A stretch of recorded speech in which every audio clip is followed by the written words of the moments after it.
waktuku menjatuhkan mereka. Dia pasti tidak bisa mencapai ini dengan kultivasinya. Kenapa kamu harus melumpuhkan pelayanmu sendiri? Zuan bingung. Putri Mahkota berkata, bagaimana kita bisa memberitahu orang lain setelah hal seperti ini terjadi? Saya tidak ingin mempercayakan keselamatan saya sendiri di tangan lebih banyak orang daripada yang diperlukan. Lebih jauh lagi, aku tidak bisa menjamin bahwa para pelayan ini bukanlah mata-mata yang ditanam oleh orang lain, jadi sebaiknya kita membuat mereka pingsan untuk saat ini. Zuan mengangguk ke dalam. Wanita ini secara alami cocok untuk posisi tinggi. Dia mempertimbangkan hal-hal dari sudut yang berbeda dibandingkan dengan orang biasa.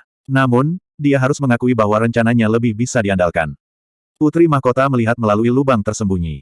Ada dua pelayan mengobrol di sudut tenggara. Ada seorang pelayan yang sedang membereskan barang-barang di sebelah barat. Ada dua di dekat pintu masuk. Petik 2.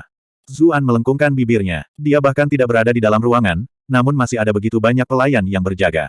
Bagaimanapun juga, Putri Mahkota benar-benar Putri Mahkota. Zuan pindah untuk melihatnya. Dia ingat di mana mereka masing-masing. Putri Mahkota mundur sedikit. Wajahnya agak merah, tapi untungnya, terlalu gelap untuk diceritakan. Ketika orang ini baru saja pindah, dia menyentuh wajahnya secara tidak sengaja. Namun, dia dengan cepat ingat bahwa ketika Zuxi Cixin menemukan mereka, bukan hanya wajahnya yang tersentuh. Keduanya bahkan berciuman. Wajahnya segera menjadi lebih merah. Ekspresinya menjadi bertentangan juga. Baiklah, aku sudah punya ide. Bagaimana cara membuka mekanismenya? Zuan bertanya.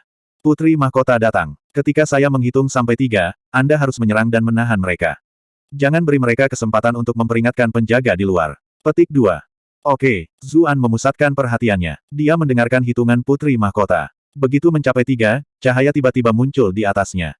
Dia segera bergegas masuk. Para pelayan itu berbalik dengan bingung ketika mereka mendengar suara itu. Sayangnya, ada kabur di depan mata mereka, dan kemudian mereka pingsan. Keduanya di pintu masuk ingin lari. Zuan dengan tegas menggunakan Grenggale untuk segera bergerak di belakang mereka dan menjatuhkan mereka. Tubuh mereka jatuh kembali ke dalam ruangan. Putri Mahkota telah merangkak keluar dari jalan rahasia saat ini. Zuan memperhatikan bahwa jalan rahasia itu sebenarnya berada di atas tempat tidur. Tapi setelah dipikir-pikir, ini masuk akal. Ini akan memungkinkan dia untuk segera melarikan diri selama upaya pembunuhan saat dia sedang tidur. Syukurlah pelayan Rongmo milikmu tidak ada di sini. Kalau tidak, itu tidak akan semudah itu. Zuan menghela nafas lega.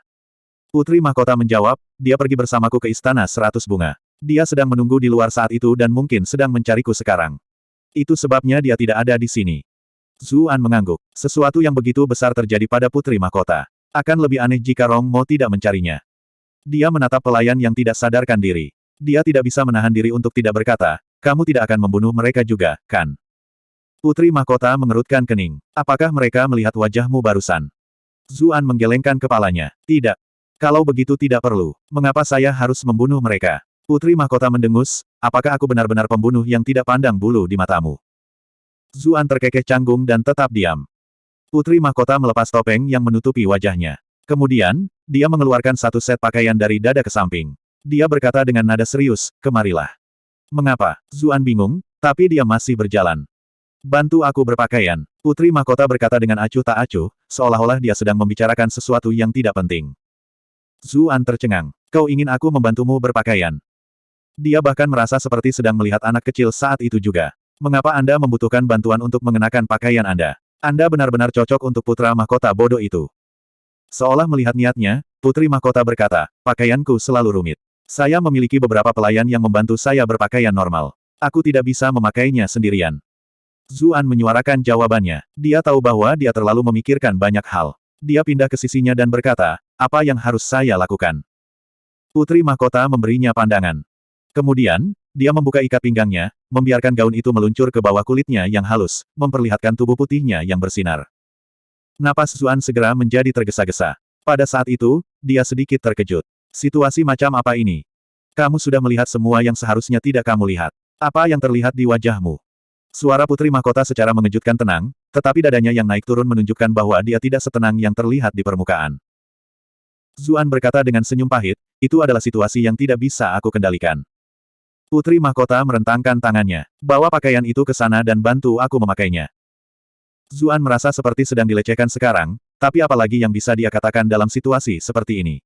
Dia hanya bisa dengan patuh membawa mereka.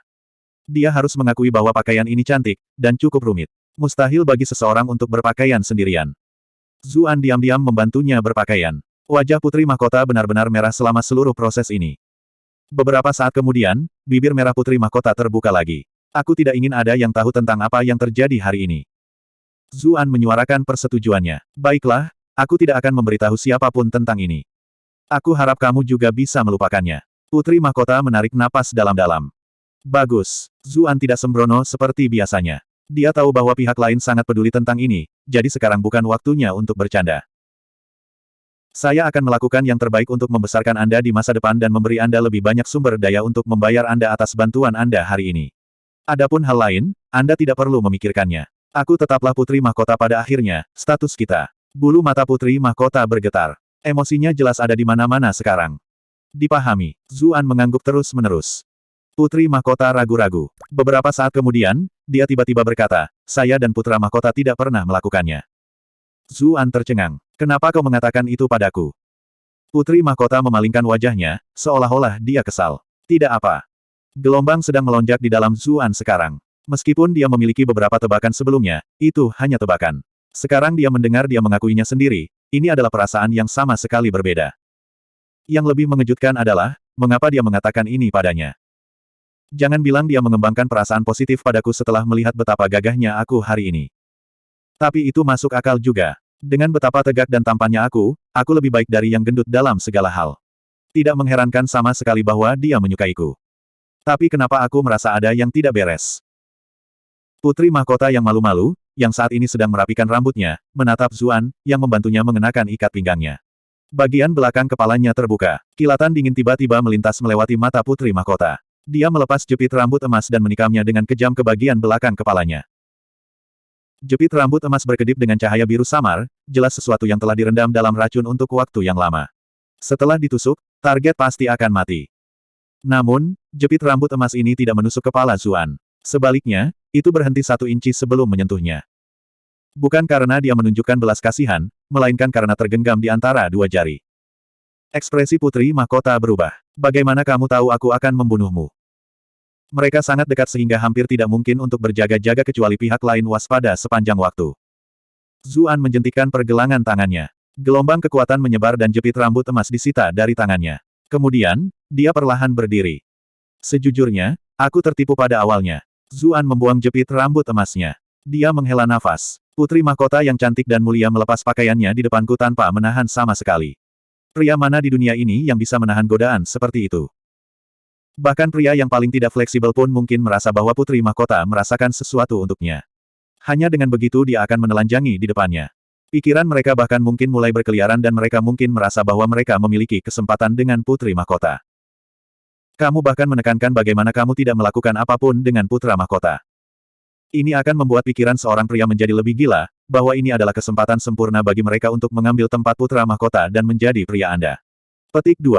Lalu kenapa kau mencurigaiku? Inilah yang tidak bisa dipahami oleh Putri Mahkota. Lagi pula, orang ini tampak seperti contoh model orang mesum. Dia mengorbankan dirinya dan memasang perangkap madu besar ini, namun dia berhasil melihatnya. Bab 712, Hadiah. Zuan menarik napas dalam-dalam. Pada akhirnya, itu karena kamu terlalu pintar untuk kebaikanmu sendiri. Anda hanya perlu menambahkan bahwa Anda masih perawan. Itu terlalu dipaksakan. Awalnya, kesan saya tentang Anda adalah orang yang mulia, secara alami berstatus tinggi. Bahkan saat kau melepas semua pakaianmu tanpa syarat apapun di hadapanku, itu cocok dengan jenis gaya itu.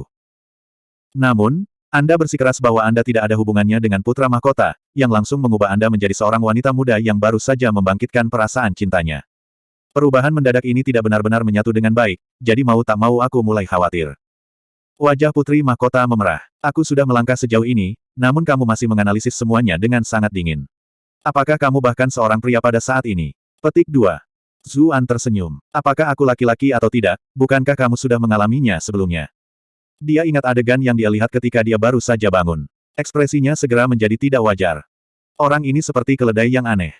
Jika dia bukan laki-laki, maka tidak ada orang lain yang mungkin laki-laki. Zuan melanjutkan, saya sudah menjadi waspada ketika Anda membungkam utusan bordir itu. Lagi pula, mereka tidak tahu identitas Anda, mereka hanya akan memberikan petunjuk kecil, namun Anda membunuh mereka. Lalu seseorang yang mengalami seluruh peristiwa seperti saya, bagaimana mungkin Anda merasa nyaman dengan saya? Itulah mengapa semakin lembut dan semakin baik kamu memperlakukanku, semakin aku menjadi khawatir. Zuan terkekeh. Tentu saja, Alasan mengapa aku dituntun sejauh ini olehmu adalah karena aku seseorang yang terlalu luar biasa. Semua gadis cantik akhirnya menyukaiku. Saya pikir inilah yang terjadi di sini. Petik 2. Putri Mahkota.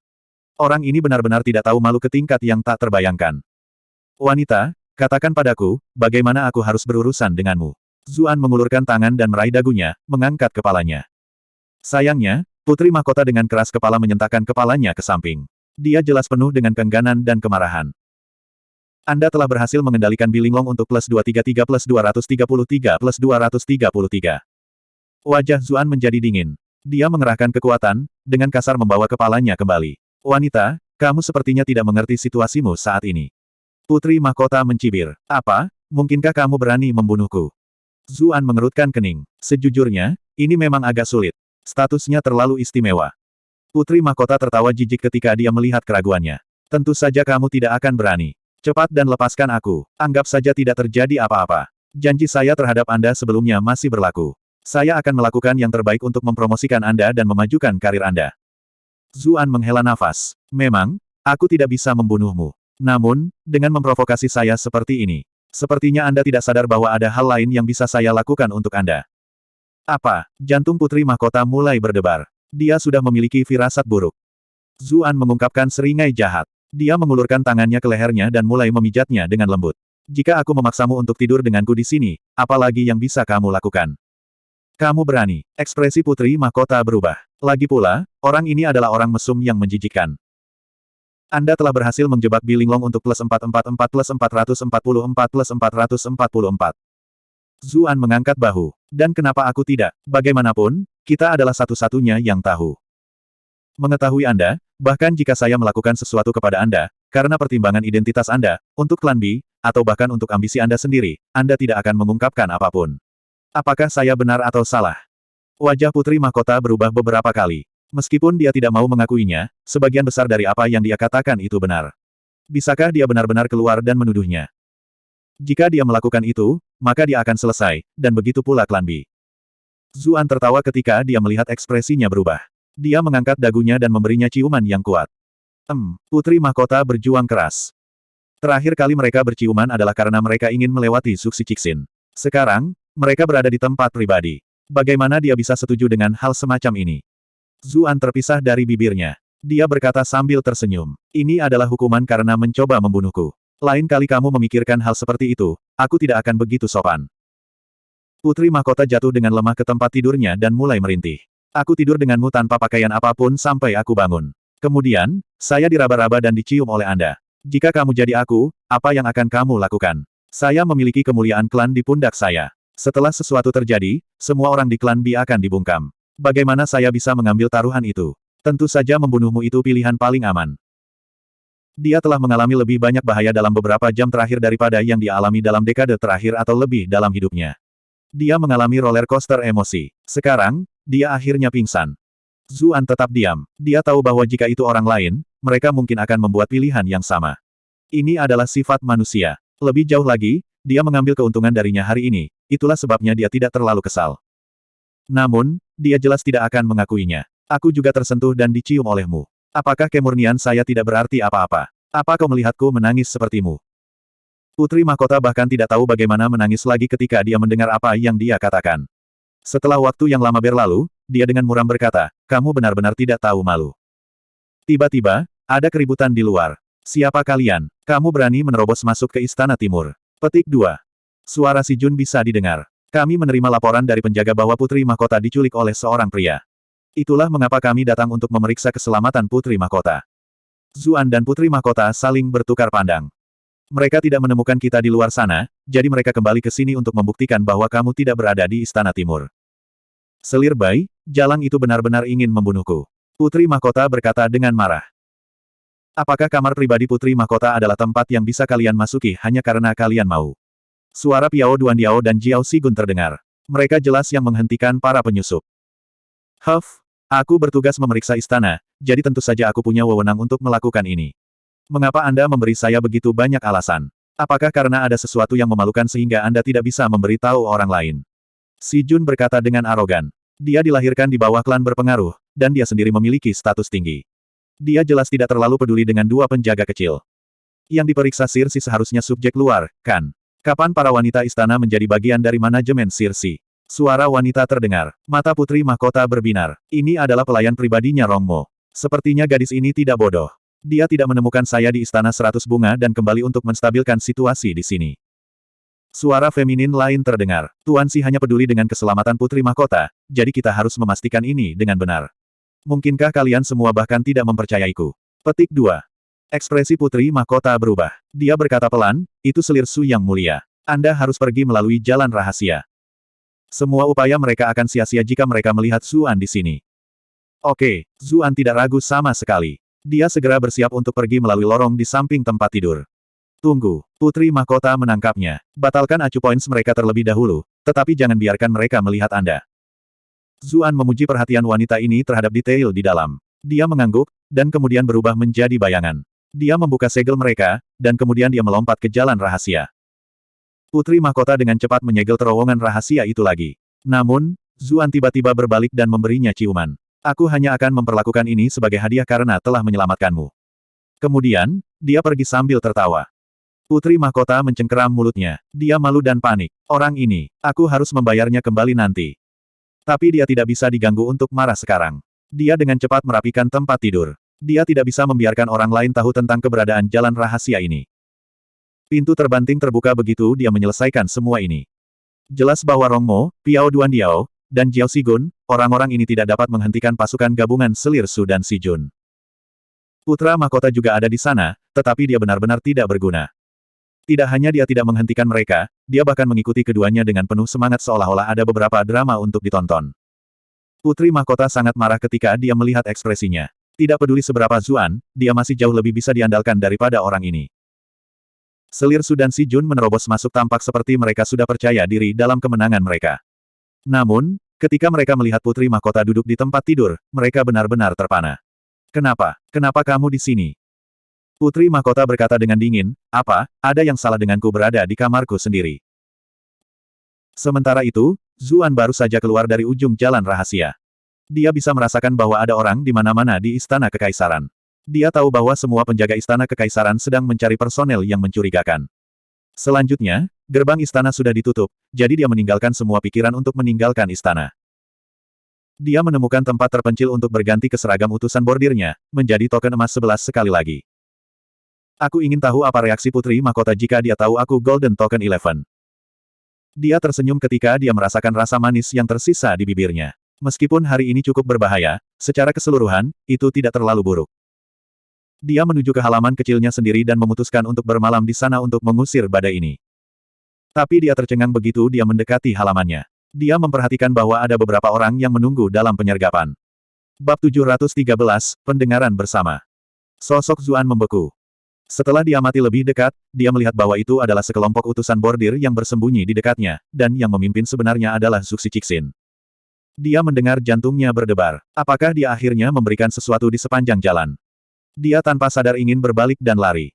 Bagaimanapun, dia membawa putri mahkota telanjang di pelukannya. Bahkan jika dia dijebak, ini adalah kejahatan yang cukup untuk eksekusinya. Namun, dia dengan cepat menenangkan dirinya. Jika mereka di sini menunggu dalam penyergapan, maka itu tidak berarti bahwa mereka memiliki bukti. Jika dia melarikan diri, itu akan membuktikan kesalahannya. Bagian terpenting adalah bahwa penjaga istana kekaisaran telah dipindahkan, dan gerbangnya telah ditutup. Dia bahkan mungkin tidak bisa melarikan diri. Dia mengambil napas dalam-dalam, dan kemudian dia berjalan dengan tenang. Begitu dia menunjukkan dirinya, segera ada sekelompok utusan bordir yang mengelilinginya. Bolehkah aku bertanya apa yang terjadi? Zuan bertanya dengan suara mendung. Zuxi Cixin berjalan mendekat, ekspresinya agak rumit. Token emas 11, tolong ikuti kami. Ada masalah yang perlu diselidiki. Masalah macam apa? Zuan dengan tenang bertanya. Zuxi Cixin menatapnya dalam-dalam. Dia tidak menjawab dan malah menunjuk ke arah bawahannya. Bawa dia pergi. Zuan tidak melawan. Dengan Grandmaster Semu di sini, semua perlawanan tidak ada artinya. Dia dengan cepat dibawa ke markas utusan bordir, rumah bordir. Dia dibawa ke kamar pribadi. Zuxi Cixin memberi isyarat agar semua orang pergi. Dia akan melakukan interogasi ini sendirian. Utusan bordir lainnya sedikit terkejut. Lagi pula, menurut peraturan, banyak orang harus hadir selama interogasi seorang penjahat sebagai cara untuk mengawasi orang lain dan mencegah kolusi. Komandan utama mereka melanggar aturan di sini. Namun, Prestise Suksi Cixin sangat bagus, dan yang diinterogasi adalah pendatang baru Golden Token 11 yang misterius ini. Mereka tidak mengatakan apa-apa dan dengan patuh menarik diri. Ketika semua orang pergi, Suksi Cixin duduk di seberang Zuan dan dengan tenang menatapnya. Zuan sudah melepas topengnya. Lagi pula, pihak lain sudah tahu siapa dia. Kepala Komandan, kejahatan macam apa yang telah saya lakukan? Mengapa Anda perlu menangkap saya? Petik 2. Suksi Cixin membanting meja dengan keras. Kamu benar-benar berani. Kamu benar-benar berani menajiskan Putri Mahkota. Petik 2. Zuan langsung terlihat ngeri. Kepala Komandan, dari mana kata-kata ini berasal? Ini adalah kejahatan yang dapat dihukum dengan pemberantasan seluruh klan seseorang. Ini bukan sesuatu yang bisa dijadikan bahan lelucon. Siapa yang bercanda denganmu? Wajah Suksi Cixin mendung. Seseorang melaporkan bahwa kamu dan Putri Mahkota melakukan hubungan terlarang. Apakah ini terjadi? Sama sekali tidak. Bahkan jika kamu tidak percaya padaku, apakah kamu tidak mempercayai Putri Mahkota? Zuan dengan cepat bertanya. Aku bahkan belum lama berada di Istana Kekaisaran. Siapa Putri Mahkota? Kenapa dia harus peduli padaku? Aku benar-benar tidak tahu siapa yang memulai rumor dan menciptakan semua masalah ini. Mereka pasti buta. Dia tahu bahwa itu mungkin si Jun, tetapi dia tidak bisa mengatakan ini dengan keras, karena hanya mereka yang hadir yang tahu bahwa si Jun menerobos masuk ke kamar sang putri dengan sekelompok pria. Dia menonton begitu banyak detektif Conan di kehidupan masa lalunya. Para pelanggar akan selalu mengatakan sesuatu yang penting secara tidak sengaja. Itulah mengapa dia memastikan untuk memikirkan semua yang dia katakan dengan hati-hati. Kamu tidak perlu khawatir tentang siapa yang melaporkanmu. Bukan hanya satu orang yang melaporkanmu, ada pelayan, dan bahkan Kasim yang secara pribadi menyaksikannya. Suksi Cixin berkata dengan dingin. Itu tidak mungkin, karena aku belum pernah melakukan hal seperti ini. Panglima, tolong tegakkan keadilan. Zuan berpikir dalam hati bahwa mereka mungkin hanya melihat punggungnya saat dia berlari paling banyak. Tidak mungkin mereka melihat wajahku. Putri Mahkota terkubur di dadaku sepanjang waktu, jadi semakin kecil kemungkinan mereka melihatku. Sepertinya mereka yang melaporkanku adalah orang yang mengatur skema ini. Lalu mengapa kamu tidak meninggalkan istana meskipun hari sudah gelap? Suksi Cixin terus bertanya. Saya melihat hari sudah gelap, jadi saya memutuskan untuk tinggal di halaman saya.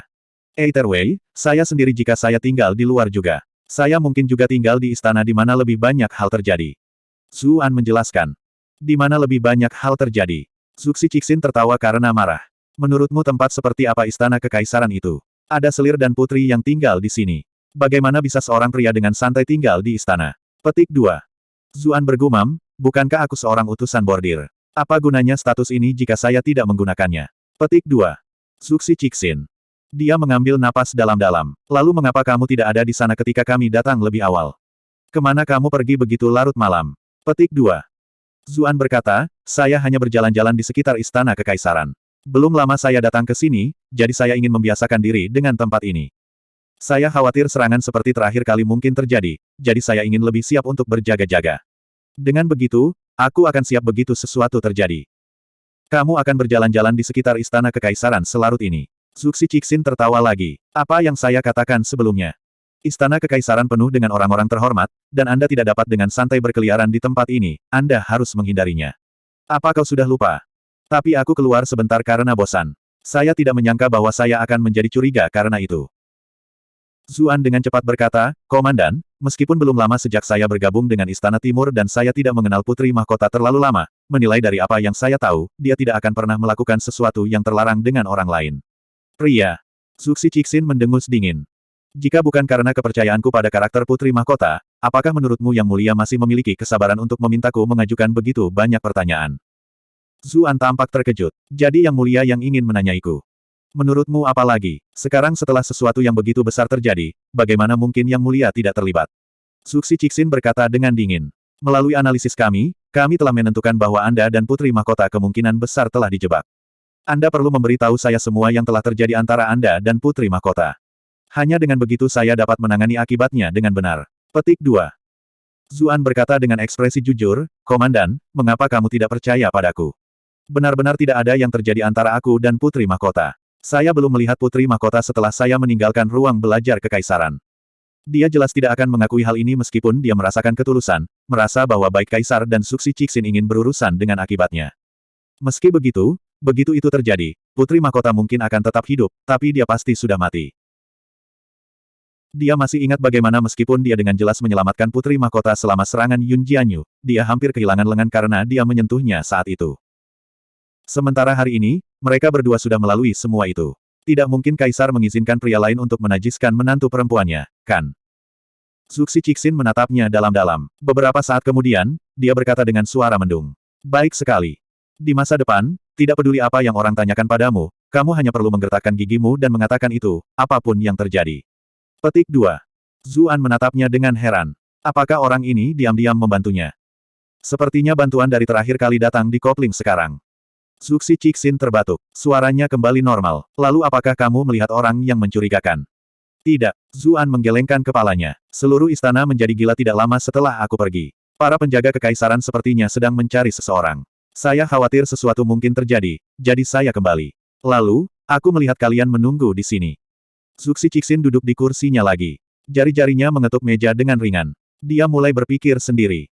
Suara ketukan diperbesar di ruangan tertutup ini. Itu memberikan perasaan tekanan yang alami.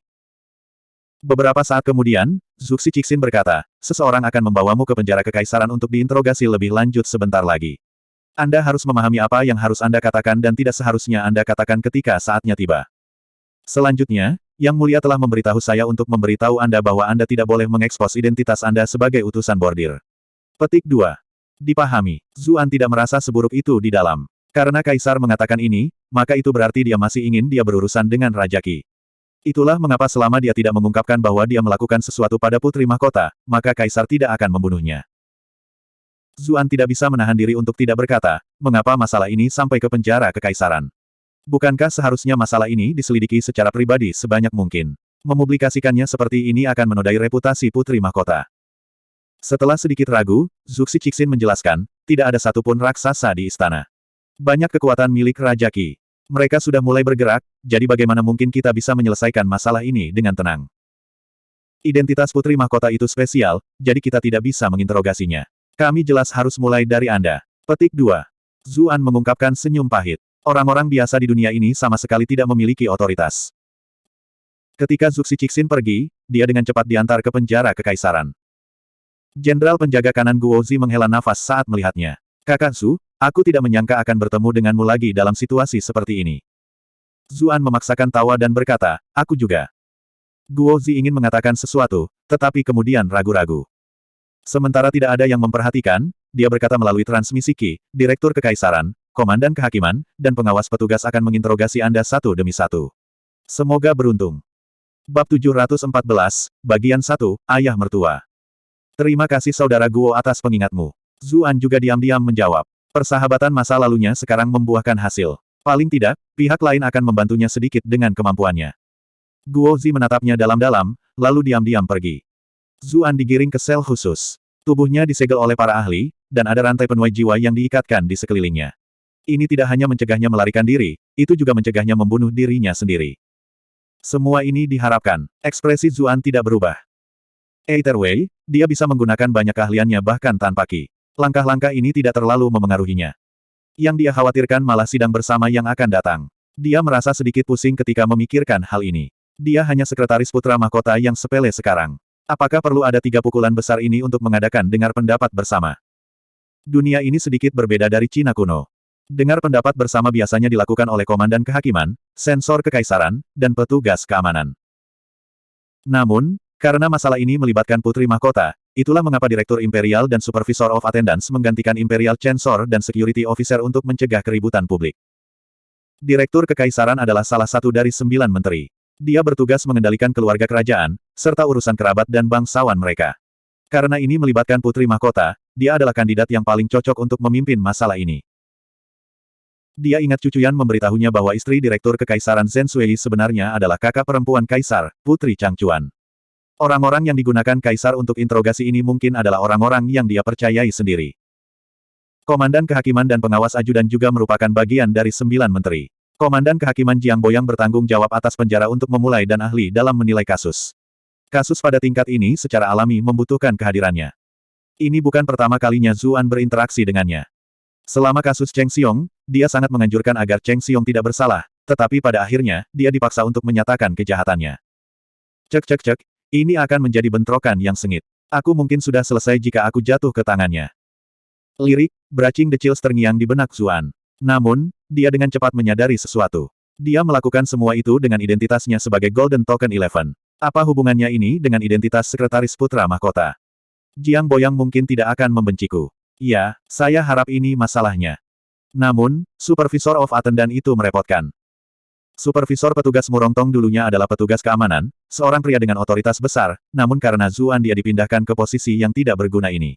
Pria ini mungkin sangat membenci Zuan. Sejujurnya, apakah ada yang salah dengan kepala kaisar? Kenapa 2 dari 3 anggota yang dikirim untuk interogasi ini berasal dari faksi Raja Qi? Dan mereka berdua memiliki permusuhan terhadap saya. Apa kau ingin aku mati ketakutan? Jika aku mati, maka reputasi menantu perempuanmu juga akan hancur. Tapi ejekan pada akhirnya adalah ejekan. Dilihat dari waktunya di ibu kota, dia sudah tahu bahwa pengaruh Raja Qi sangat mengakar. Bagaimana mereka bisa melepaskan kesempatan yang begitu besar kali ini? Kuncinya adalah bahwa terlepas dari apakah itu Jiang Boyang atau Murongtong, seseorang adalah ahli dalam menyelidiki kasus, sementara yang lain adalah petugas keamanan, jadi dia juga seorang spesialis dalam masalah ini. Mungkin sulit bahkan bagi kaisar sendiri untuk menolak penambahan mereka. Waktu tanpa sadar berlalu begitu saja. Segera setelah itu, ada seorang sipir yang datang untuk mengawalnya keluar. Tuan Zhu, tolong ikuti kami. Tuan Direktur Kekaisaran dan yang lainnya memiliki beberapa hal untuk ditanyakan kepada Anda.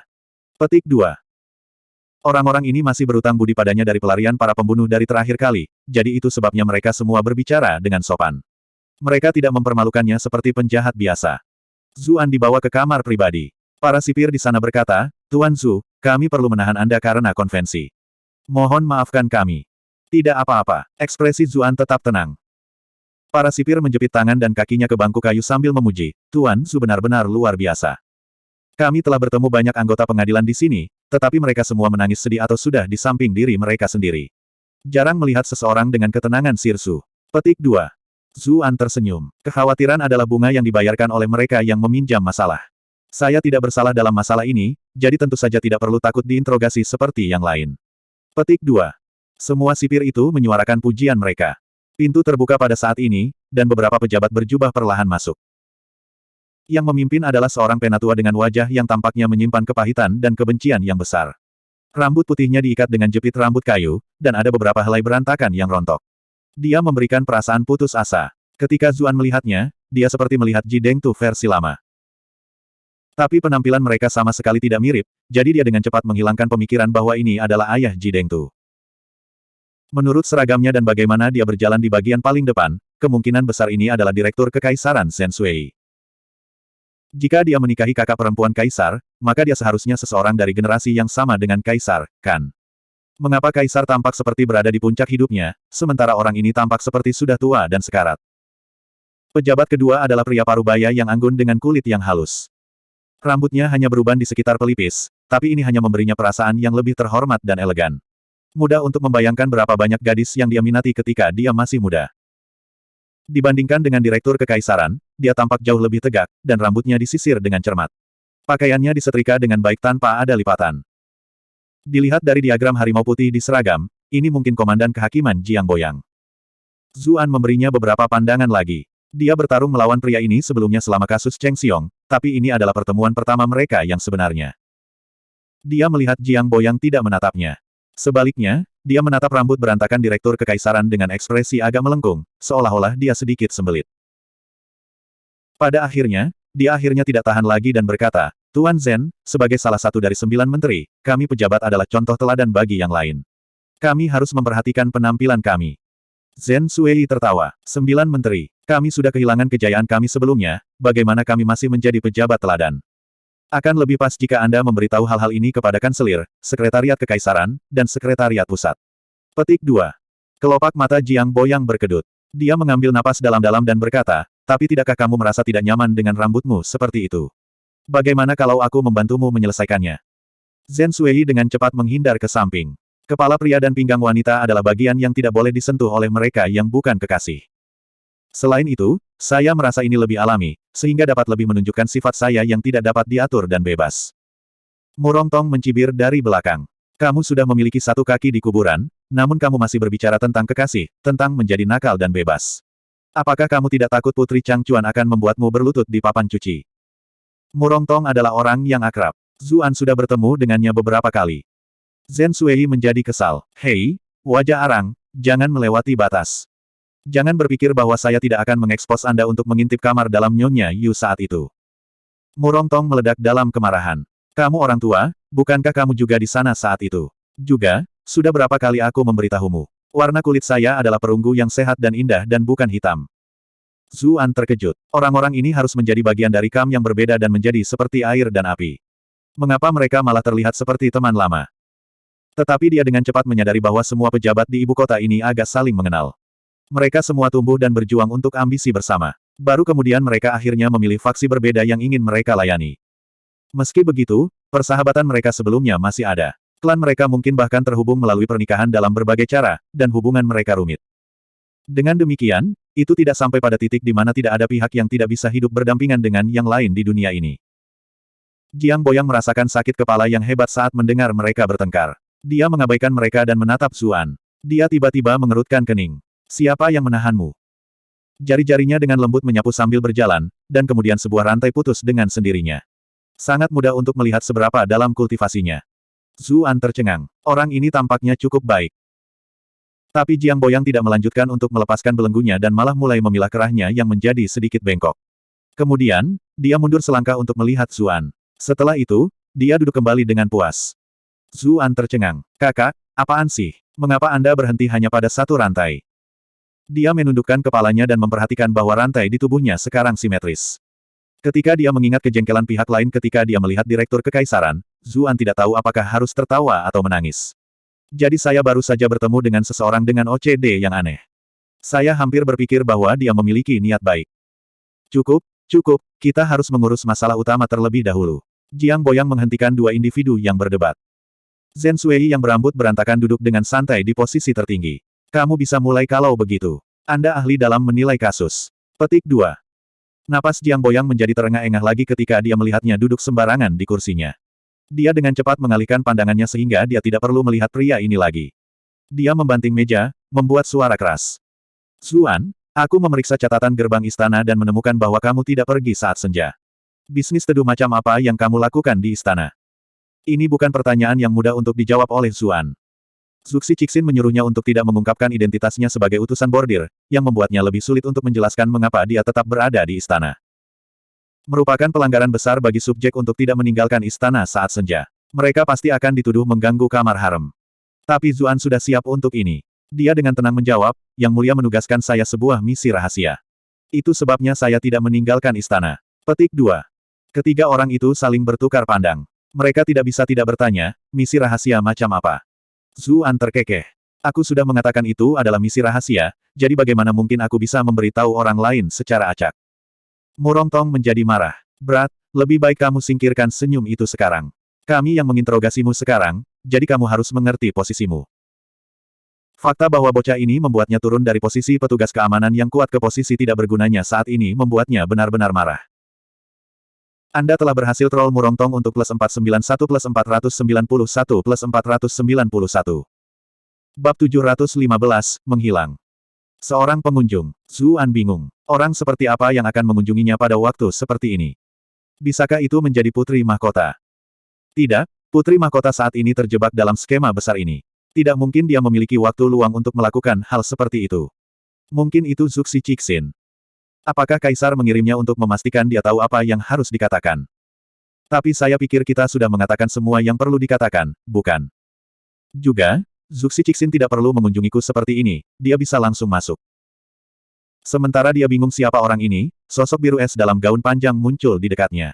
Dia terkejut. Cuyan. Ah Su. Cuyan melakukan sprint kecil. Hanya ketika dia melihat bahwa suaminya tidak dipukuli, dia menghela nafas lega. Mengapa kamu di sini? Zuan terkejut dan senang melihatnya. Dia meraih tangan kecilnya yang sedingin es. Cuyan mendengus dan menarik tangannya kembali. Kegembiraannya segera menghilang, kembali ke sikap dinginnya yang biasa. Siapa yang kamu harapkan? Putri mahkotamu itu. Anda telah berhasil mengatur Cuyan untuk plus 77 plus 77 plus 77. Zuan memaksakan tawa. Itu satu hal jika orang lain menjebakku, tetapi bahkan kamu berpikir seperti ini. Cuyan tampak agak terluka. Jika itu yang benar-benar kupikirkan, maka aku tidak akan mengunjungimu di pagi hari. Zuan merasa hangat di dalam. Dia meraih tangan kecilnya lagi. Bagaimanapun juga, istriku sendiri yang paling menghargaiku. Cuyan kemudian berkata, meskipun kamu sesat, dari pemahamanku tentang kamu, bahkan jika kamu merindukan putri mahkota, kamu hanya akan diam-diam mengejarnya ketika kamu 100% yakin itu akan baik-baik saja. Anda tidak akan pernah menyebabkan adegan sebesar itu. Petik 2. Zuan. Kak, kita ada di penjara kekaisaran sekarang. Bukankah kamu terlalu kasar di sini? Seolah-olah dia menebak pikirannya, Cucuyan mendengus dan berkata, apa yang membuatmu begitu takut? Inilah yang kami ingin mereka ketahui, bahwa Anda sama sekali tidak akan melakukan apapun pada putri mahkota. Dia menatap kedua sipir yang memantau situasi berdasarkan aturan. Para sipir itu memiliki ekspresi aneh di wajah mereka. Mereka segera menoleh, seolah-olah mereka tidak mendengar apa-apa. Para sipir itu saling bertukar pandang dan mulai berbisik di antara mereka sendiri. Chu Fesmis adalah kecantikan legendaris seperti yang dikatakan rumor. Tapi kenapa kepribadiannya tidak sedingin yang orang bilang? Tuan Zhu benar-benar beruntung memiliki istri yang luar biasa. Sial, dia akan melakukan sesuatu yang gila dengan gadis-gadis lain dengan tipe wanita seperti ini di rumah. Itu sulit untuk dikatakan. Cowok bosan bahkan wanita tercantik setelah beberapa saat. Selanjutnya, putri mahkota juga cantik. Petik 2.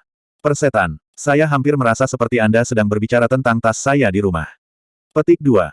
Kamu berani bergosip tentang putri mahkota. Apakah kalian semua tidak menginginkan hidup kalian lagi? Sementara itu, Zuan bertanya, Cuyan, mengapa kamu datang ke sini hari ini? Aku menunggumu sepanjang malam kemarin. Cucuyan terlihat agak bersalah, tapi kemudian Yu Zhao memberitahuku bahwa sesuatu yang buruk terjadi padamu. Begitulah cara saya belajar tentang masalah ini antara Anda dan putri mahkota. Tapi sayangnya, saat itu sudah malam, jadi saya tidak bisa masuk ke dalam istana. Itu sebabnya saya hanya bisa menunggu sampai siang hari sebelum saya bisa meminta kakek untuk mengizinkan saya masuk. Petik 2. Saya bahkan hampir dihentikan oleh seorang kasim bermarga Wen di sepanjang jalan. Dengan berapa banyak orang yang berkerumun di sekelilingnya, dia mungkin adalah manajer umum yang melayani di sisi yang mulia. Cucuyan terdengar seperti dia masih memiliki ketakutan yang tersisa. Saya pikir saya sudah selesai dan bahwa saya bahkan akan dihukum oleh kakek, tetapi dia membiarkan saya pergi setelah hanya menanyakan identitas saya. Itu benar-benar aneh. Zuan tersenyum. Dia berpikir bahwa dia tidak memberi Kasim Wen semua hadiah itu dengan cuma-cuma. Kemudian, setelah saya tiba di penjara kekaisaran, saya berpikir bahwa saya dapat menggunakan koneksi kakek dan kakek kedua untuk melihat apakah saya dapat melewati jenderal penjaga kanan. Namun, ketika dia mendengar bahwa saya datang menemui Anda, dia membiarkan saya langsung masuk. Cucuyan memandang Zuan dengan aneh. Aku hampir merasa mereka berdua tidak menunjukkan kebaikan pada kakekku, melainkan padamu. Apakah Anda benar-benar melakukannya dengan baik di istana sendirian? Petik 2. Zuan terkekeh. Tentu saja, Anda tahu pesona pria Anda dengan baik. Pria dan wanita sama-sama menjadi korban. Menjadi korban sepertimu di penjara kekaisaran ini sekarang. Cucuyan dengan dingin menyela. Zuan. Ah, disangrai secara brutal tepat di tengah-tengah kesombonganku benar-benar terasa seperti sampah. Cucuyan dengan cepat bertanya, apa yang terjadi tadi malam? Saya jelas dijebak. Zuan mengulangi apa yang dia katakan kepada Direktur Kekaisaran dan yang lainnya. Bukannya dia tidak mempercayainya, melainkan karena ini adalah penjara kekaisaran, jadi mungkin ada telinga yang tidak diinginkan. Itu masih yang terbaik untuk bermain aman. Clancy terlalu tercela. Wajah Cucuyan menjadi dingin. Dia secara pribadi mengalami ketidakberdayaan Si Kun saat itu. Dia hampir mati di penjara Ursai karena Clancy. Dia segera mempercayainya ketika dia mengatakan bahwa Clancy yang merencanakan semua ini. Zuan menghela nafas. Akan lebih bagus jika hanya Clancy. Yang saya khawatirkan adalah bahwa orang di balik semua ini sebenarnya adalah Raja Qi. Ekspresi Cucuyan berubah. Tidak mungkin, kan? Reputasi Raja Qi selalu baik. Kali ini, masalah ini bahkan melibatkan keluarga kerajaan, jadi ini akan terlalu berisiko baginya. Setelah diekspos, semuanya akan berakhir. Petik 2. Di bawah pengaruh klan Qin, kesannya tentang Raja Qi tidak buruk. Kuharap itu bukan dia. Ekspresi Zuan suram.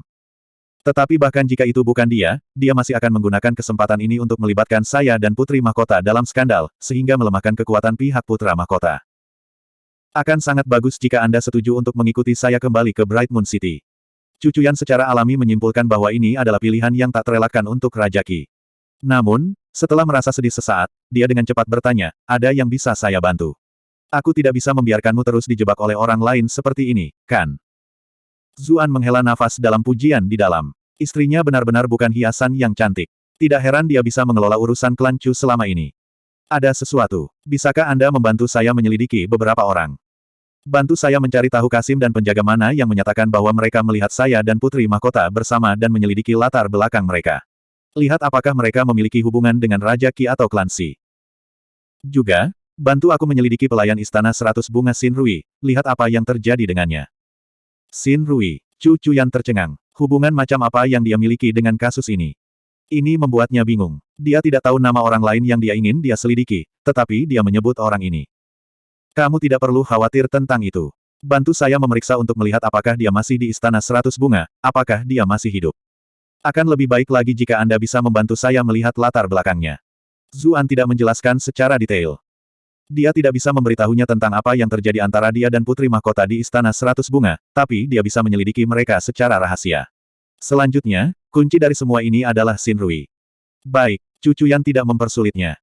Tetapi bahkan jika saya dapat menyelidiki semua ini ada di dalam Istana Kekaisaran, jadi penyelidikannya akan sangat lambat. Saya khawatir ini dapat memengaruhi hal-hal di pihak Anda. Petik 2. Zuan berkata, itu tidak masalah. Cari permaisuri dan minta bantuannya. Tentu saja, Anda perlu menyelidiki Xinrui sendiri. Anda tidak dapat mempercayakan ini kepada orang lain. Permaisuri, Chu Chuyan terkejut. Kami tidak memiliki persahabatan dengan permaisuri. Dia mungkin tidak mau membantu. Zuan berpikir, Anda tidak punya apa-apa dengannya, tapi saya dan dia pasti melakukannya. Ketika kamu mencarinya, bantu aku memberitahunya, lebih baik menghancurkan batu giok yang berharga daripada tetap aman seperti tembikar rendahan, dia akan mengerti dan membantumu. Chu Chuyan bingung. Namun, dia tahu bahwa dia tidak akan bercanda pada saat kritis seperti ini. Karena itu, dia memilih untuk mempercayainya. Oke, aku akan mencarinya. Klan Chu dan Qin adalah klan tingkat atas di pengadilan. Dia jelas punya cara untuk bertemu dengan permaisuri. Setelah mengatakan ini, dia terburu-buru untuk pergi, tetapi Zuan menghentikannya. Kemarilah, beri aku ciuman. Tolong hibur suamimu yang ketakutan. Apakah kamu ingin aku mati karena malu? Chu Chuyan segera tersipu ketika dia melihat para sipir itu. Zuan menghela nafas. Aku benar-benar mungkin mati di sini. Kita mungkin tidak bisa berciuman lagi. Kamu tidak diizinkan untuk mengatakan itu. Chu Chuyan mulai panik. Dia langsung membungkam mulutnya. Kalau begitu beri aku ciuman. Zuan pindah ke tepi jeruji. Dia memiliki senyum lebar di wajahnya.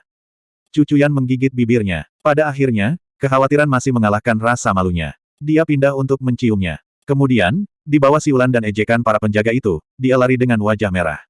Aku akan berbicara dengan permaisuri. Semua sipir itu bergegas dengan penuh semangat ketika dia pergi. Tuan Zhu benar-benar tangguh. Kamu berhasil menjinakkan Ratu Es dengan sangat baik. Petik 2. Kamu harus mengajari kami. Zuan tertawa ketika dia melihat ekspresi memohon mereka. Itu cukup mudah, Anda hanya perlu 5 kebenaran esensial. 5 kebenaran esensial. Semua sipir saling memandang dengan cemas dan bertanya. Yang pertama adalah Pan An, ini adalah pria tampan yang legendaris. Yang kedua adalah keledai, kamu harus seperti aku di bawah sana. Kemudian, dia menjelaskan 3 kebenaran lainnya. Dia mengobrol dengan mereka sambil bertanya tentang apa yang terjadi di istana sekarang.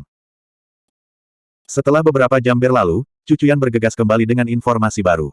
Ah Su, aku sudah menghubungi permaisuri. Dia tidak mengatakan apakah dia setuju atau tidak, dia hanya mengatakan aku mengerti.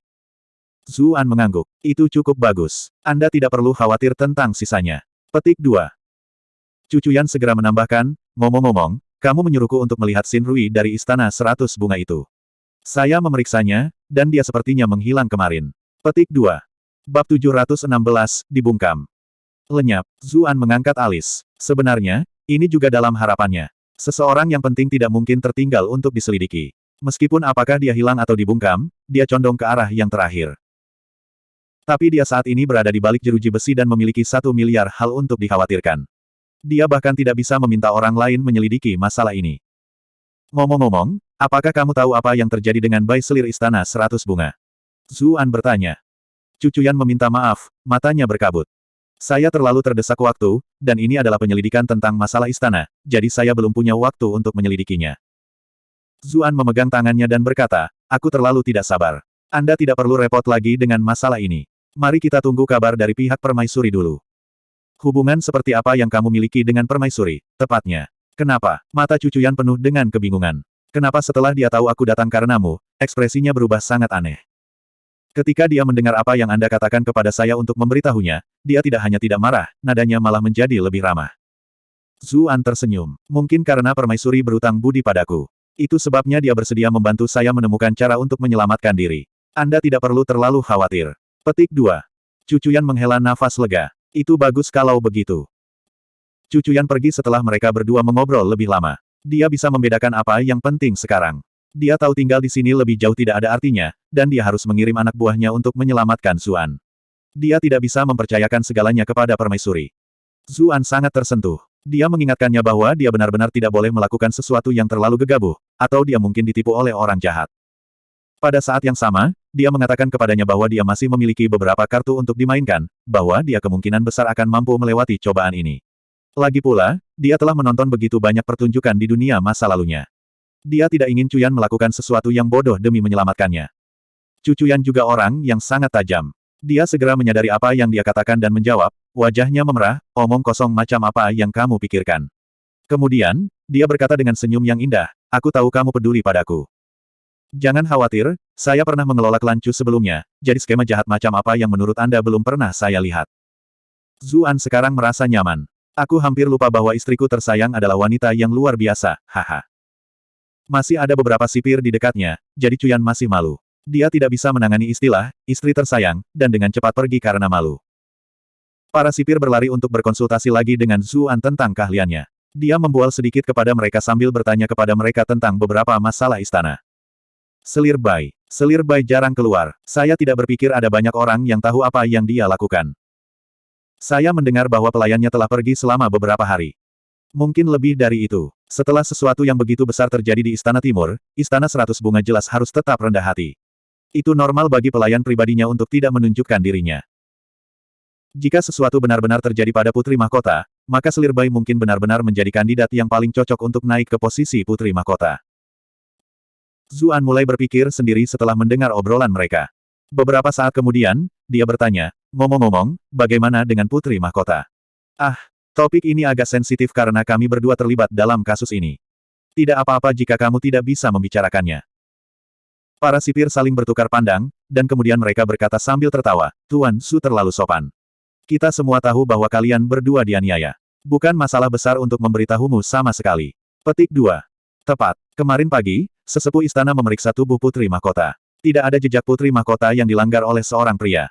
Bukan itu saja, saya mendengar bahwa Putri Mahkota masih perawan. Petik 2.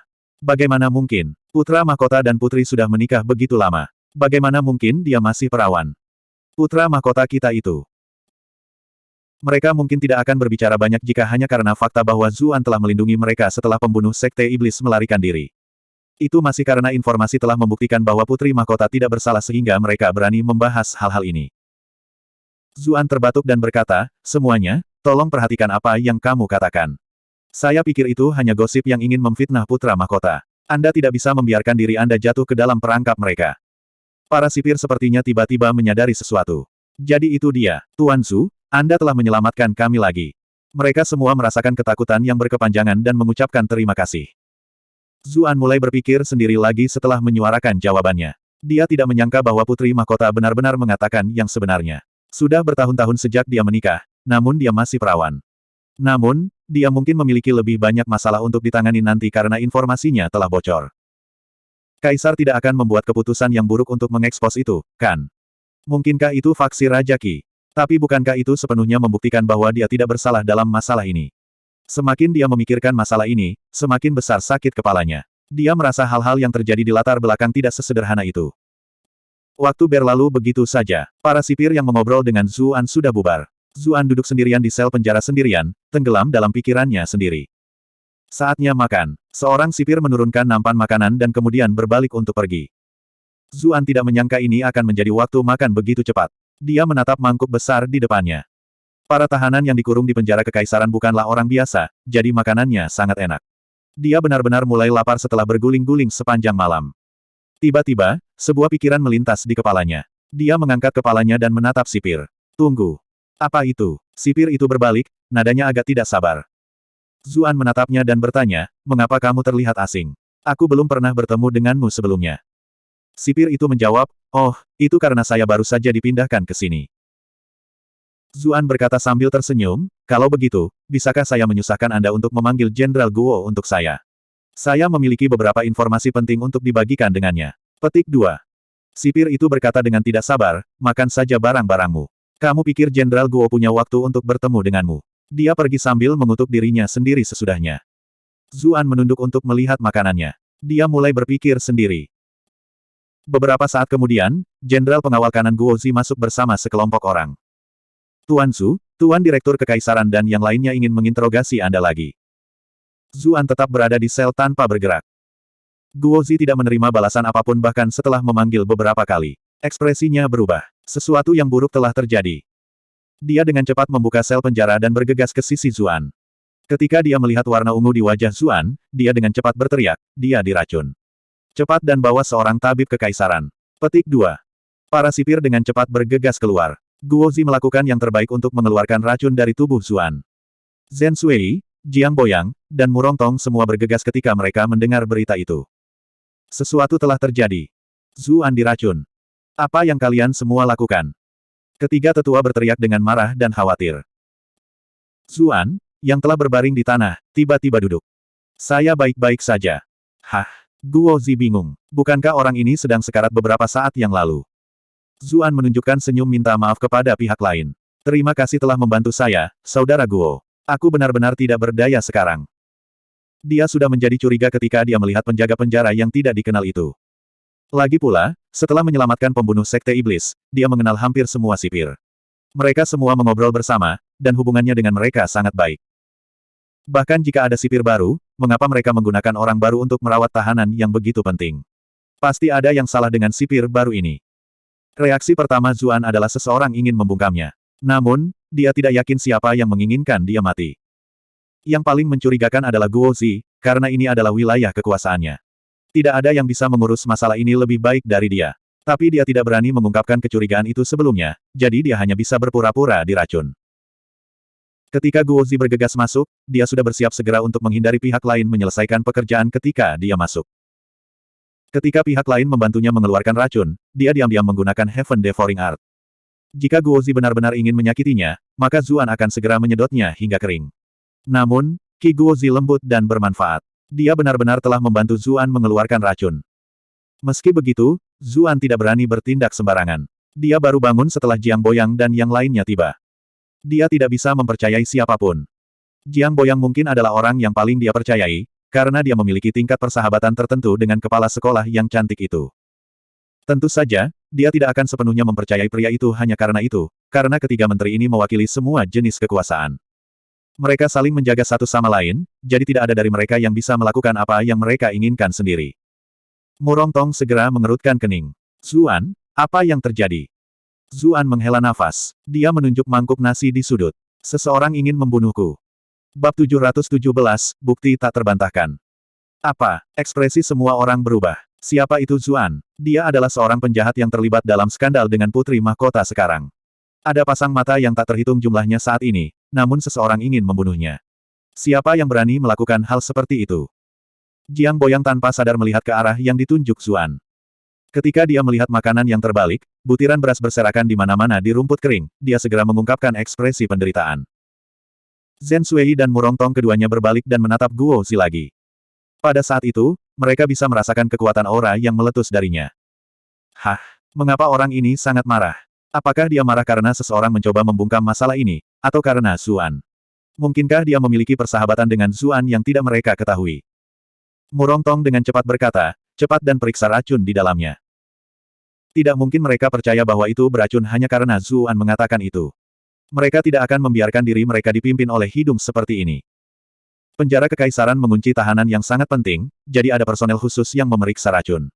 Yang ditugaskan untuk tugas itu dengan cepat datang dengan jarum perak. Kemudian, dia membawa makanan itu ke hidungnya untuk mengendusnya. Dia bahkan menjilatnya dengan ujung lidahnya. Alis Zuan terangkat ketika dia melihat ini. Bukankah ini terlalu banyak dedikasi? Jika itu adalah tumpukan kotoran yang diracuni, apakah dia akan menjilatnya juga? Sipir itu dengan cepat meludahkan benda-benda di mulutnya. Dia bangkit dan berkata, makanan itu mengandung zombie poison. Meskipun racun ini tidak fatal, itu bisa membuat seseorang kehilangan akal dan menjadi mayat hidup. Ekspresi semua orang menjadi serius ketika mereka mendengar laporan itu. Racun itu tidak dimaksudkan untuk membunuh Zuan. Apakah mereka khawatir membunuhnya akan terlalu jauh, mempertaruhkan terlalu banyak? Tapi mengubahnya menjadi mayat hidup adalah bentuk lain dari membungkamnya. Direktur Kekaisaran yang berambut berantakan Zhen Sui akhirnya angkat bicara. Dia menatap Guozi dengan dingin. Siapa yang mengantarkan makanan Zuan hari ini? Guozi dengan cepat memanggil seseorang untuk memeriksanya. Hasilnya membuat ekspresinya berubah beberapa kali. Ada orang baru yang dipindahkan. Dia sudah tidak terlihat di mana pun. Benar-benar memalukan. Anda benar-benar mengizinkan seseorang untuk menerobos masuk ke penjara kekaisaran dan melakukan apapun yang mereka inginkan. Apakah Anda bahkan menginginkan posisi Anda sebagai jenderal penjaga kanan lagi? Jiang Boyang sudah sangat marah. Ketika dia melihat rambut berantakan Zhen Sui, dia merasa seolah-olah dia tidak bisa lagi menahan diri. Guozi menjadi sasaran untuk melampiaskan amarahnya. Guozi mulai berkeringat. Ekspresinya penuh dengan rasa malu. Aku akan segera menyelidiki orang ini. Dia tidak takut pada Jiang Boyang. Meskipun pangkat resmi pihak lain lebih tinggi darinya, mereka berasal dari departemen yang berbeda, dan karena itu, yang terakhir tidak bisa menyuruhnya melakukan apapun. Namun, sesuatu yang besar telah terjadi di wilayahnya sendiri. Jika Kaisar mengkritiknya, dia tidak akan mampu menanggung kesalahan itu. Lebih jauh lagi, dia dan Zuan bahkan saling memanggil saudara, namun sesuatu hampir terjadi pada Zuan di wilayahnya sendiri. Ini terlalu memalukan. Ekspresi Jiang Boyang dengan demikian sedikit mereda. Namun, dia tidak bisa tetap berada di penjara yang berantakan. Dia segera bangkit untuk pergi dan memberi isyarat kepada sipir untuk membawa Zuan ke ruang interogasi. Ketika yang lain tiba, Jiang Boyang sudah duduk tegak di depan meja, dengan semua yang ada di atasnya tertata rapi. Bahkan permukaannya sangat bersih. Zhen Sui dan Murong Tong bertukar pandang. Bagaimana orang ini melakukannya? Mereka tidak melihatnya membawa lap atau apapun. Jiang Boyang berdeham dan berkata, Zuan, bagaimana racunnya? Haruskah kami memanggil dokter untuk memeriksa kondisi Anda? Zhen Sui dan Murong Tong menjadi lebih yakin sekarang. Orang ini benar-benar memiliki semacam hubungan dengan Zuan. Zuan menjawab, terima kasih, Tuan Jiang. Masalah ini melibatkan kepolosan Putri Mahkota, jadi bahkan jika saya diracuni, saya masih akan melakukan yang terbaik untuk bekerja sama dengan Tuan. Petik 2. Ketiga pejabat itu memiliki ekspresi aneh. Anak ini benar-benar tidak tahu malu. Mereka semua dapat dengan jelas melihat bahwa dia baik-baik saja sekarang. Jiang Boyang juga lengah. Baik-baik saja maka, apakah kamu tahu siapa yang bisa melakukan ini padamu? Zuan menghela nafas. Saya bisa terus dan terus. Saya dapat memberitahu Anda, tetapi apakah Anda akan menuliskan semuanya? Petik 2. Murong Tong mendengus dingin. Berhenti menggunakan alasan. Mulailah berbicara. Jangan bilang menurutmu kita bertiga tidak cukup sebagai saksi. Zuan tersenyum, kalau begitu aku akan mulai. Orang pertama yang mungkin melakukan sesuatu padaku adalah Tuan Murong. Semua orang tahu bahwa Sir Murong kehilangan posisinya sebagai petugas keamanan karena keterlibatan saya. Murong Tong sangat marah. Kamu pikir kamu siapa? Itu adalah transfer pengadilan yang normal, kenapa itu karena kamu? Anda telah berhasil troll Murong Tong untuk plus 388 plus 388 plus 388. Zuan mengangkat bahu. Dia tampak seolah-olah tidak ingin berdebat dengan orang ini, bahwa setiap orang yang mengetahui kebenaran mengetahuinya.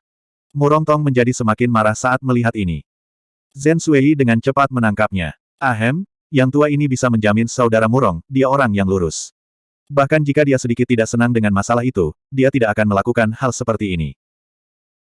Zuan menggunakan kesempatan itu untuk mengatakan, saya juga merasa bahwa Tuan Murong adalah tipe orang yang belak-belakan dan belak-belakan.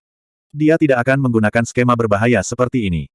Murong Tong menjulurkan dadanya. Dia berpikir bahwa ini adalah kata-kata terbaik yang keluar dari mulut bocah ini sejak dia bertemu dengannya. Hah? Tunggu, jika Anda tahu itu, lalu mengapa Anda mengatakan apa yang Anda katakan? Bukankah kau baru saja mempermainkanku? Anda telah berhasil troll Murong Tong untuk plus 666 plus 666 plus 666. Tapi bagaimana dia bisa tahu bahwa Zuan hanya melakukan ini untuk mendapatkan beberapa poin kemarahan? Zuan kemudian melanjutkan, selain Tuan Murong, orang yang paling menginginkan aku mati mungkin adalah Raja Qi. Lagi pula, saya membuatnya terlihat buruk belum lama ini, dan kemudian saya menghancurkan lutut ahli warisnya. Jika saya adalah Raja Qi, saya akan gatal untuk menghabisi saya. Petik 2. Ekspresi semua orang menjadi aneh. Sepertinya Anda setidaknya mengenal diri sendiri dengan baik. Jiang Boyang terbatuk dan bertanya, apakah Anda tahu bahwa memfitnah Raja Istana adalah pelanggaran besar? Pada saat yang sama, dia memberi isyarat kepada juru tulis untuk tidak merekam pernyataan itu. Zuan berkata, saya tidak menjebaknya, saya hanya mengemukakan hal-hal yang mencurigakan. Adapun sisanya, Anda semua perlu menyelidikinya sendiri. Petik 2. Zhen Sui dan yang lainnya saling bertukar pandang. Mereka melihat keseriusan dalam ekspresi satu sama lain. Kasus ini sudah penuh dengan kecurigaan sejak awal. Bahkan Murong Tong, yang merupakan pendukung kuat Raja Qi, mulai mencurigai pemimpinnya. Zuan tertawa dingin saat melihat ekspresi curiga mereka. Saya sudah mengatakan bahwa saya akan bersedia untuk berbicara, tetapi saya tidak yakin apakah Anda dapat menuliskan semuanya. Dan lihat di mana kita sekarang. Zhen Sui, yang dengan santai duduk di kursinya, berkata, kita jelas perlu menangani masalah ini dengan serius jika itu melibatkan raja. Hanya terus berbicara untuk saat ini. Apakah ada orang lain yang mencurigakan? Zuan terkekeh. Apakah kamu yakin ingin aku terus berbicara? Mereka semua menjadi tidak bahagia. Lanjutkan saja. Siapa yang kau bercanda? Anda bahkan sudah menyebut nama Raja Qi, apakah ada orang lain yang lebih sulit untuk dihadapi? Tapi ekspresi mereka segera berubah pada detik berikutnya, karena Zuan berkata, yang berikutnya yang mungkin ingin aku mati adalah Yang Mulia. Setelah beberapa saat membatu, mereka semua tersentak dari linglung. Sekarang, bahkan Jiang Boyang menjadi kesal. Kurang ajar, apakah kamu mengerti kejahatan macam apa yang baru saja kamu lakukan? Petik 2.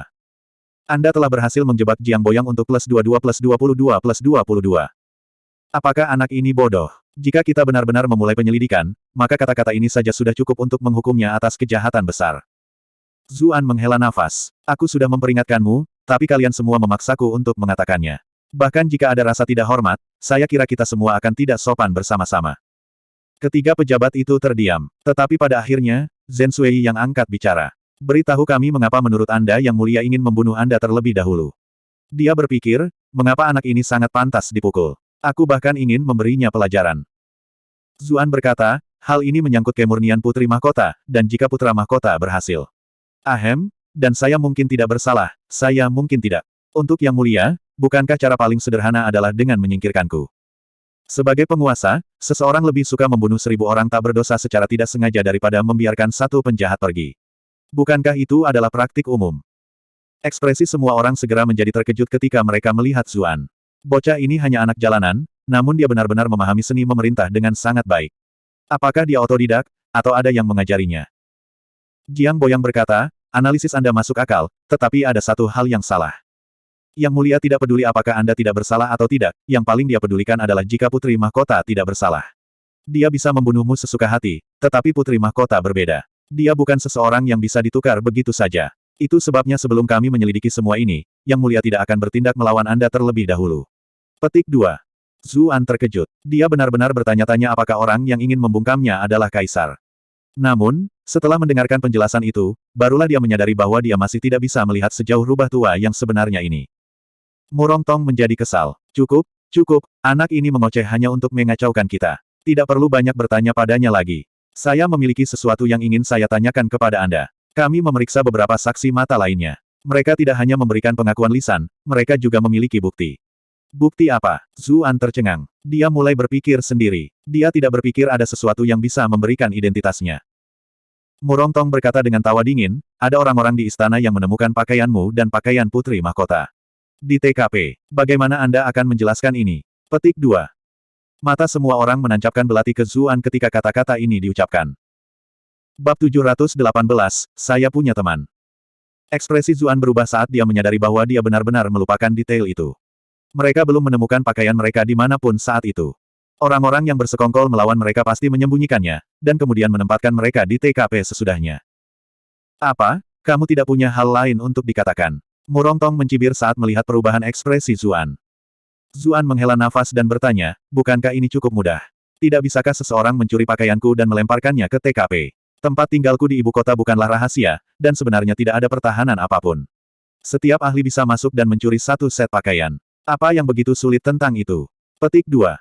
Murong Tong mengerutkan kening. Mencuri pakaianmu itu mudah, tetapi Putri Mahkota ada di Istana Timur. Pakaiannya tidak mudah dicuri. Zuan menjawab, kalau begitu kamu harus bertanya kepada Putri Mahkota tentang itu. Bagaimana saya tahu bagaimana mereka dicuri? Petik 2. Murong Tong meraung marah, lidah sialanmu itu. Sepertinya kita tidak akan berhasil tanpa siksaan. Zuan berkata dengan murung, Tuan Murong sepertinya sangat ingin aku terlibat dengan Putri Mahkota ini. Saya ingin tahu motif tersembunyi apa yang Anda miliki. Petik 2. Jangan coba-coba memfitnahku. Murong Tong sudah mulai terbiasa dengan kata-kata tajam Zuan. Aku hanya melakukan ini demi kasus ini. Karena ini untuk kasusnya, bukankah ini cukup sederhana? Zuan berkata, kalian semua bisa mencari perawat basah yang berpengalaman untuk memeriksa tubuh Putri Mahkota, dan melihat apakah dia dilecehkan oleh seorang pria.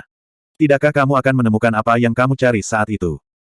Semua orang di ruangan itu terdiam dan saling bertukar pandang. Kemudian Murong Tong berkata, kamu terdengar cukup percaya diri. Apakah karena Anda sudah tahu Putri Mahkota adalah seorang perawan sehingga Anda membuat kami menyelidiki ini? Petik 2. Zuan pura-pura kaget. Apa? Putri Mahkota sebenarnya masih perawan. Sudah berapa lama dia menikah dengan putra mahkota? Dia bahkan mulai mengagumi kemampuan aktingnya sendiri. Dia jelas tidak akan mengakui bahwa dia telah mengetahui detail itu dari para sipir. Murong Tong mendengus. Mengapa kamu begitu percaya diri kecuali kamu tahu yang sebenarnya? Apakah putri mahkota memberitahu Anda bahwa ketika Anda bertemu dengannya secara pribadi?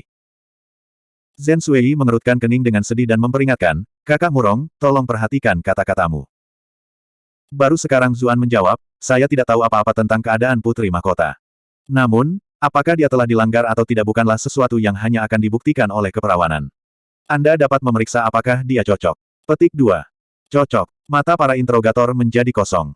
Namun, mereka telah hidup untuk waktu yang lama, dan mereka telah menghabiskan sebagian besar waktu mereka di rumah bordil. Rambut mereka beruban sekarang dan mereka benar-benar veteran berpengalaman di bidang itu sehingga mereka segera menyadari apa yang dia katakan. Ekspresi mereka agak aneh ketika mereka melihat Zuan. Orang ini benar-benar sesuatu. Dia bisa menggunakan ungkapan seperti itu dengan cara ini. Zuan bingung dengan reaksi mereka, tapi dia masih melanjutkan, kamu juga bisa memeriksa apakah pakaian pribadi putri mahkota memiliki bekas cairan pria. Anda juga dapat memeriksa baunya. Setelah Anda melihat semua ini, maka Anda dapat dengan mudah membedakan bahwa putri mahkota dan saya tidak bersalah. Petik 2. Jiang Boyang terbatuk. Istana sudah memeriksa semua ini. Putri mahkota memang murni dan tidak terluka. Namun, Murong Tong melanjutkan, ada satu hal lagi. Anda terlihat oleh personel istana ketika Anda berdua melakukan kegiatan terlarang, dan itulah sebabnya Anda berhenti. Tidak ada cara untuk membuktikan bahwa kalian berdua benar-benar tidak bersalah. Zuan mengangkat bahu. Jika Anda mengatakannya seperti itu, maka tidak ada yang bisa saya lakukan. Pada saat yang sama, dia menghela nafas memuji secara internal. Murong Tong dan Jiang Boyang adalah penyelidik ahli, seperti yang diharapkan. Mereka sudah sangat dekat dengan kebenaran tentang apa yang terjadi antara dia dan putri mahkota. Zhen Sui angkat bicara. Bagaimana menurut kalian berdua? Jiang Boyang berkata dengan serius. Dilihat dari berbagai petunjuk, saya yakin Zuan kemungkinan besar dijebak. Zuan merasa hangat di dalam. Seperti yang diharapkan dari ayah kepala sekolah yang cantik. Bagaimanapun, dia tahu bagaimana menghargai menantunya di masa depan. Murong Tong mendengus. Tapi kita tidak bisa menghilangkan kemungkinan bahwa dia dan putri mahkota memiliki sesuatu yang terjadi di antara mereka. Zuan berpikir dalam hati, aku tidak akan menyetujui pernikahan cucumu dengan Yu Zhao. Mari kita lihat apa yang akan Anda lakukan kemudian. Zhen Sui berkata, karena kedua belah pihak memiliki alasan untuk mendukung klaim mereka dan kami kekurangan bukti, maka kami hanya dapat mencari orang itu. Memang, begitu dia ikut campur, kita akan segera tahu yang sebenarnya. Jiang Boyang mengangguk setuju. Murong Tong berkata dengan sedikit ragu, tapi dia biasanya tidak terlibat dalam hal seperti ini. Dia mungkin tidak setuju. Zhen Sui tertawa dingin. Masalah ini telah melibatkan putri mahkota, dan itu akan mempengaruhi kerajaan kita sendiri. Dia harus setuju bahkan jika dia tidak mau. Zuan benar-benar bingung. Siapa yang kalian bicarakan?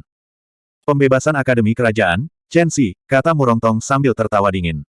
Libationer Chen mahir dalam ramalan. Dia bisa membedakan hati orang. Tidak ada yang bisa berbohong di hadapannya.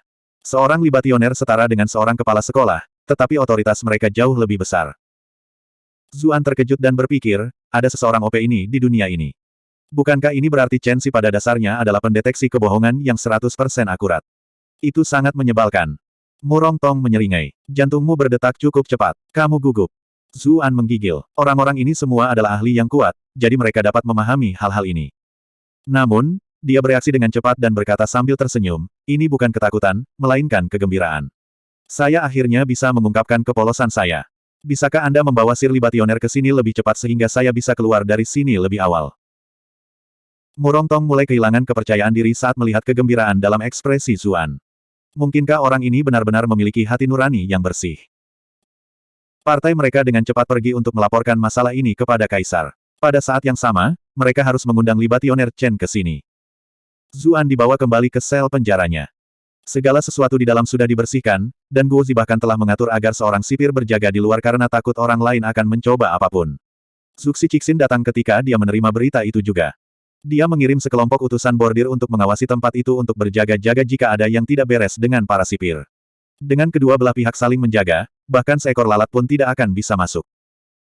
Zuan tenggelam dalam pikirannya ketika dia melihat utusan bordir. Sepertinya orang yang ingin aku mati bukanlah Kaisar. Siapa itu? Juga, apa yang harus saya lakukan dengan pendeteksi kebohongan yang aneh itu? Bukannya dia takut pada Libationer Chen, karena dia memiliki skill keyboard kam yang konyol. Itu sudah cukup untuk membantunya melewati cobaan ini, tetapi efek sampingnya agak terlalu kuat. Tapi meskipun dia bisa lulus ujian, bagaimana dengan pihak Putri Mahkota? Bagaimana jika pembebasan Chen ini pergi untuk menguji Putri Mahkota juga? Bukankah mereka berdua akan terlihat? Dia mulai panik ketika memikirkan kemungkinan itu. Sayangnya, dia dikurung dan tidak bisa berbuat apa-apa. Tiba-tiba, dia memikirkan sesuatu. Dia menyadari bahwa dia tidak menarik lotere untuk sementara waktu. Karena dia tidak memiliki hal yang lebih baik untuk dilakukan, maka dia hanya akan mengurusnya. Dia menghitung poinnya, dan menemukan bahwa dia memiliki total 358.655 poin kemarahan. Setelah dia tiba di ibu kota, orang-orang yang berurusan dengannya memiliki kultivasi yang lebih tinggi, dan mereka semua telah menawarkan lebih banyak poin kemarahan. Dia menatap para penjaga di sekitarnya. Mereka tidak memperhatikannya, jadi dia mulai menarik lotere. Terima kasih telah bermain. Terima kasih telah bermain. Terima kasih telah bermain. Tiba-tiba, keyboard berhenti pada tombol P. Selamat telah memenangkan keterampilan baru, saya punya teman. Bab 719, setengah orang lain itu. Zuan memiliki ekspresi aneh saat dia menatap deskripsi skill. I have a friend skill description, di dunia ini, ada seorang teman yang sangat misterius dan setia. Tidak masalah apakah Anda ingin membuktikan kata-kata Anda nyata, atau ada sesuatu yang tidak ingin Anda bicarakan karena itu terlalu memalukan, dia akan segera menyelamatkanmu.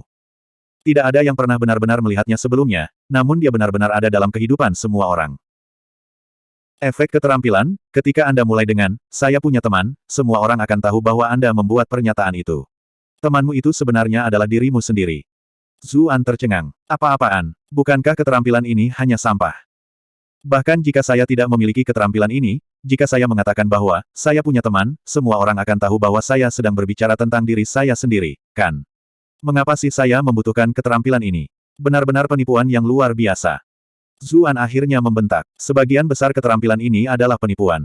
Suasana hatinya tidak terlalu bagus setelah mengeluarkan skill yang tidak terlalu berguna. Dia hanya bisa berdoa kepada Buddha untuk melihat apakah dia bisa mendapatkan keterampilan yang bisa membantunya keluar dari kesulitannya saat ini. Terima kasih telah bermain. Terima kasih telah bermain. Terima kasih telah bermain. Matanya berkedut ketika dia melihat kata-kata itu. Pada akhirnya, dia tidak menarik keterampilan atau alat baru lainnya. Dia hanya bisa menghela nafas kecewa. Sepertinya tiba-tiba meminta bantuan Buddha ketika dia jarang menyalakan dupa tidak berhasil. Totalnya keluar menjadi 331 key fruits. Dibandingkan dengan hit rate 10% yang biasa, keberuntungannya hari ini benar-benar sampah. Zuan melihat sekeliling. Meskipun dia melihat tidak ada yang memperhatikannya, dia masih tidak merasa nyaman. Dia pergi ke sudut dan menggunakan tubuhnya untuk menghalangi pandangan mereka. Kemudian, dia diam-diam memanggil Daji dan memberinya buah ki. Aura Daji meningkat tajam dan dia langsung menembus peringkat ke-6. Suasana hati Zuan akhirnya sedikit membaik. Dia berpikir dalam hati, jika saya mendapatkan beberapa gelombang poin ragil lagi dan berhasil menaikkan Daji ke peringkat Master, atau bahkan peringkat Grandmaster, maka bukankah saya praktis tak terkalahkan? Meskipun kekuatannya saat ini tidak buruk, peringkat ke-7 bukanlah sesuatu yang istimewa sama sekali di ibu kota. Ada ahli peringkat 8 di mana-mana. Dia ingin menangis ketika memikirkan itu. Dia berkultivasi dengan panik, namun pada akhirnya, kebangkitan Daji dalam kultivasi sudah akan menyusulnya. Apa-apaan? Tiba-tiba, pikirannya bergerak dan dia dengan cepat mengingat Daji. Sedetik kemudian, Guo Zi muncul di luar penjara dan bertanya, Saudara Su, apakah Anda baik-baik saja? Aku baik-baik saja, aku hanya sedang buang air kecil di sini. Zuan mengguncang tubuhnya sedikit dan kemudian menarik celananya. Itu bagus, itu bagus. Anda bisa memanggil seseorang jika Anda butuh sesuatu. Guo Zi memandangnya. Ketika dia melihat bahwa Zuan baik-baik saja, dia pergi, bergumam pada dirinya sendiri, aneh sekali. Kurasa aku baru saja merasakan semacam aura. Apakah itu salah persepsi? Zuan segera bersiaga. Tampaknya akan lebih baik untuk sedikit lebih berhati-hati. Jika kabar tentang kemunculan Daji sampai ke telinga Zuxi Cixin, maka segalanya akan menjadi sedikit rumit. Kemudian, dia berbaring di tempat tidur dan mulai perlahan-lahan mengingat detail dari seluruh perselingkuhan. Waktu berlalu begitu saja. Zuan tidak diinterogasi selama beberapa hari. Dia sangat bosan di selnya sehingga dia merasa seperti ayam betina yang akan bertelur. Untungnya, Chu Chuyan mengunjunginya dari waktu ke waktu, memberinya informasi terbaru dari pengadilan. Pengadilan telah dalam keributan baru-baru ini. Karena belum ada bukti konklusif, faksi Putra Mahkota melancarkan pembalasan kekuatan penuh, mengatakan bahwa seseorang mencoba menjebak mereka. Mereka bersikeras melakukan penyelidikan untuk menemukan orang yang merencanakan ini di belakang layar. Faksi Raja Qi juga tidak mau mundur begitu saja. Mereka membuat keributan besar atas saksi dan pakaian Anda yang tertinggal di tempat kejadian. Sekarang kita berada di topik, apakah Anda benar-benar tidak ada yang terjadi dengan Putri Mahkota? Mengapa pakaianmu ditemukan bersama? Zuan tersenyum malu dan berkata, kami jelas dijebak di sini. Bukankah cukup mudah jika mereka ingin mencuri pakaianku? Tapi mencuri pakaian putri mahkota tidak semudah itu, kan? Cucuyan mengerutkan kening. Namun, dia tidak benar-benar mencurigai Zuan. Dia melanjutkan, setelah berjuang bolak-balik, seseorang menyarankan untuk memanggil Tuan Pembebasan untuk mencari tahu kebenarannya. Banyak subjek tidak setuju pada awalnya, karena mereka semua memiliki keraguan mereka sendiri. Tapi tidak ada lagi yang bisa mereka lakukan. Mereka bolak-balik selama beberapa hari. Saya yakin mereka akan segera mencapai kesepakatan, dan Sir Libationer akan datang untuk menyelesaikan masalah ini. Mata Cucuyan yang jernih dan dingin mengungkapkan kekhawatirannya. Kekuatan Sir Libationer tidak terduga. Dia tidak lebih lemah dari Raja Qi. Ada beberapa yang menduga bahwa dia bahkan mungkin seseorang yang sebanding dengan keagungannya. Tidak ada yang bisa berbohong di depannya. Petik 2. Zuan berkata sambil tersenyum, saya tidak menyangka akan menerima kehormatan seperti itu. Bahkan seseorang sepenting ini ikut terlibat. Dia ingat Yun Jianyu menyebutkan bahwa ada 2,5 orang yang dia ragukan. Dia tahu tentang Kaisar dan Raja Qi. Apakah Libationer ini setengahnya? Kamu masih ingin tertawa? Cucuyan mulai panik. Jika kamu benar-benar melakukan sesuatu, maka tidak mungkin kamu bisa menyembunyikannya dari Tuan Libationer. Zuan memiliki ekspresi aneh. Aku sedang berbicara tentang bagaimana jika, oke. Bagaimana jika ada sesuatu antara aku dan Putri Mahkota? Apa yang akan kamu lakukan? Alis indah Cucuyan terangkat tajam. Maka kamu akan pantas mendapatkannya bahkan jika kamu mati. Anda telah berhasil mengendalikan Cucuyan untuk +22 +22 +22. Lihat gadis cemburu ini. Zuan tertawa dan berkata, jangan khawatir, baik Putri Mahkota dan aku tidak bersalah. Padahal, penafsiran kita tentang kata tidak bersalah mungkin berbeda. Either way, tidak mungkin dia akan mengaku bersalah kecuali mereka pergi jauh-jauh ke base ketiga. Cucuyan menghela nafas lega. Itu bagus. Begitu Tuan Libationer datang, Anda seharusnya bisa segera keluar setelah itu. Petik 2. Zuan memperhatikan kelelahan dalam ekspresinya dan hatinya melunak.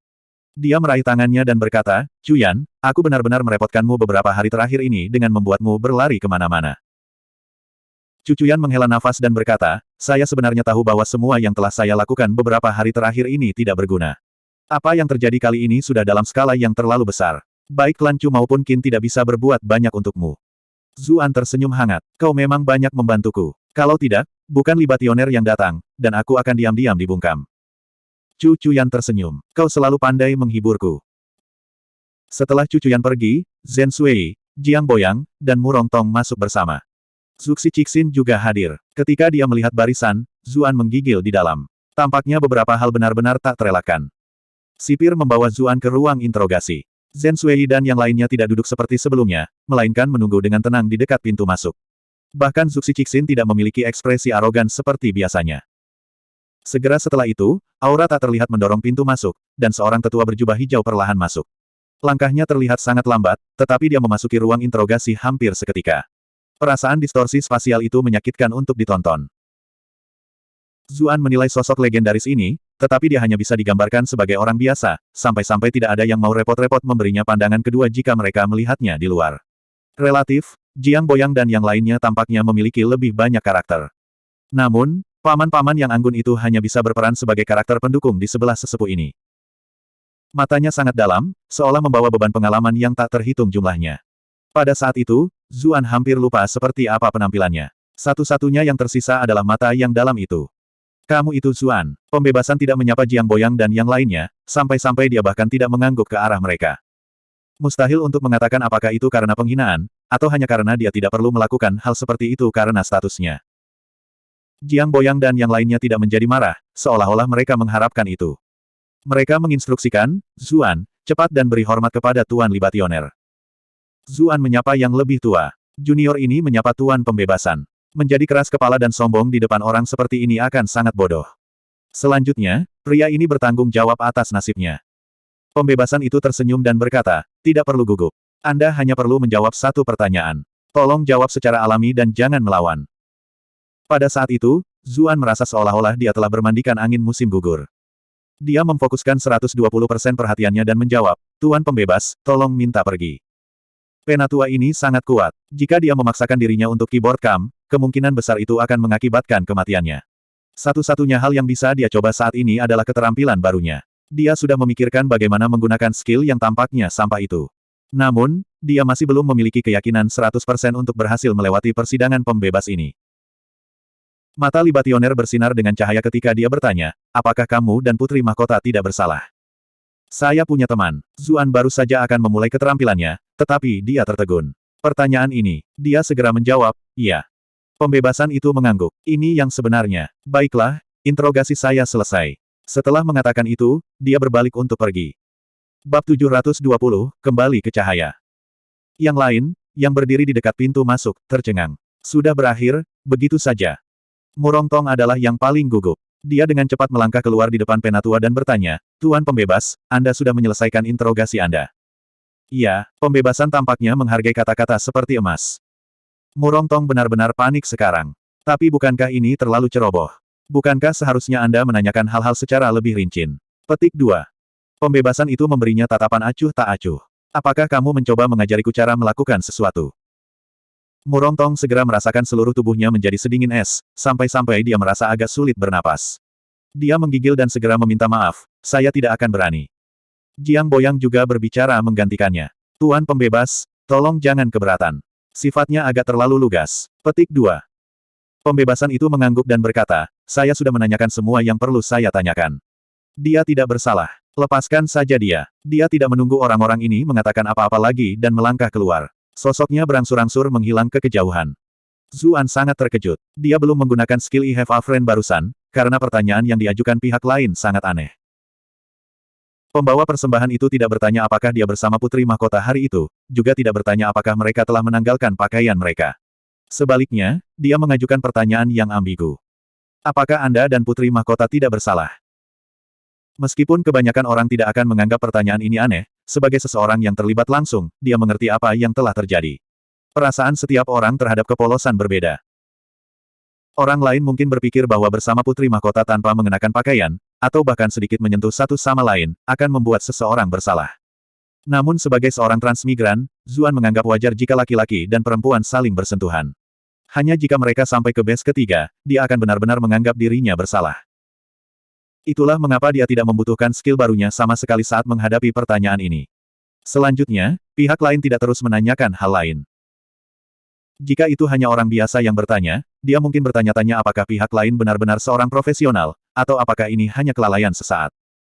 Namun, ini adalah pembebas. Dia adalah pembudidaya paling kuat ketiga di seluruh pengadilan. Statusnya sangat luar biasa. Mengapa seseorang seperti itu membuat kesalahan tingkat rendah? Tuan Libationer ini diam-diam membantu saya. Tapi kenapa dia mau membantuku? Zuan berpikir dalam hati. Dia yakin dia belum pernah melihat orang ini sebelumnya. Sampai-sampai dia hanya mendengar tentang orang ini dalam beberapa hari terakhir. Tidak ada alasan bagi orang seperti itu untuk membantu orang seperti dia, kan? Mungkinkah aku terlalu banyak berpikir, bahwa semua ini hanya kebetulan? Dia berkonflik secara internal. Namun, saat itu, Guozi berlari sambil tersenyum dan berkata, sekarang tuan-tuan itu melaporkan kepada Kaisar tentang keputusan Tuan Pembebasan, saya yakin Saudara Zhu akan segera bebas. Izinkan saya mengucapkan selamat sebelumnya. Petik 2. Zuan juga tersenyum. Terima kasih, Saudara Guo, atas perhatianmu beberapa hari terakhir ini. Kalau tidak, saya mungkin benar-benar berada di tempat yang sulit. Petik 2. Guozi adalah orang yang menjadi sedikit malu sebagai gantinya. Saudaraku, kamu terlalu sopan. Aku benar-benar hampir menyakitimu kali ini. Aku masih merasa sangat bersalah tentang itu. Zuan berkata, itu adalah sesuatu yang sulit untuk dicegah. Ngomong-ngomong, apakah kamu menemukan orang yang melakukan itu? Guozi menjawab, saya menemukannya, tetapi dia telah mengakhiri hidupnya sendiri saat itu. Kami juga tidak dapat mengetahui banyak tentang dia, jadi ini masih merupakan kasus yang belum terselesaikan.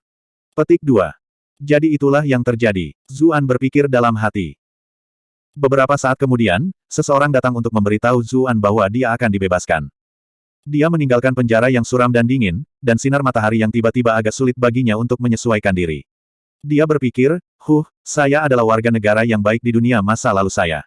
Sudah berapa kali aku dikurung di sini? Kakak Su, Piao Duandiao dan Jiao Sigun tiba dengan beberapa penjaga lainnya, dengan senyum lebar di wajah mereka.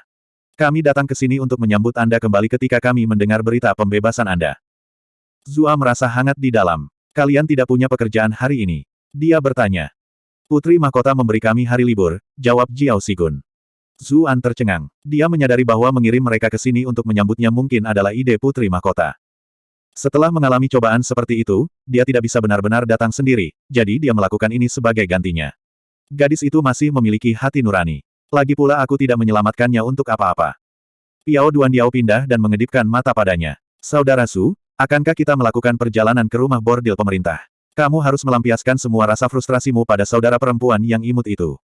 Sejak dia mendengar Zuan menggunakan frasa, kakak imut, dia sendiri mulai sering menggunakannya. Zuan tidak bisa menahan tawa. Nama keluarga orang ini sangat cocok untuknya. Dia memiliki keterikatan yang sangat kuat pada hal seperti itu. 1. Mereka menuju pintu masuk istana. Zuan menemukan kesempatan untuk bertanya dengan tenang, apakah Tuan Libationer mengunjungi istana timur? Piao Duandiao menggelengkan kepalanya. Dia tidak melakukannya. Zuan menghela nafas lega. Sejujurnya, dia paling mengkhawatirkan sisi putri mahkota. Karena pemberi persembahan tidak menanyainya, maka dengan akalnya, kesempatan ini pasti akan cukup baginya untuk mengatasi sisa masalah. Bagaimana kabar putri mahkota hari ini? Zuan bertanya. Piao Duandiao terkekeh. Hanya karena aku mengenalmu, aku tidak akan memikirkan sesuatu yang aneh. Orang lain mungkin punya pemikiran lain. Jiao Sigun membalas, kamu tidak tahu apa-apa.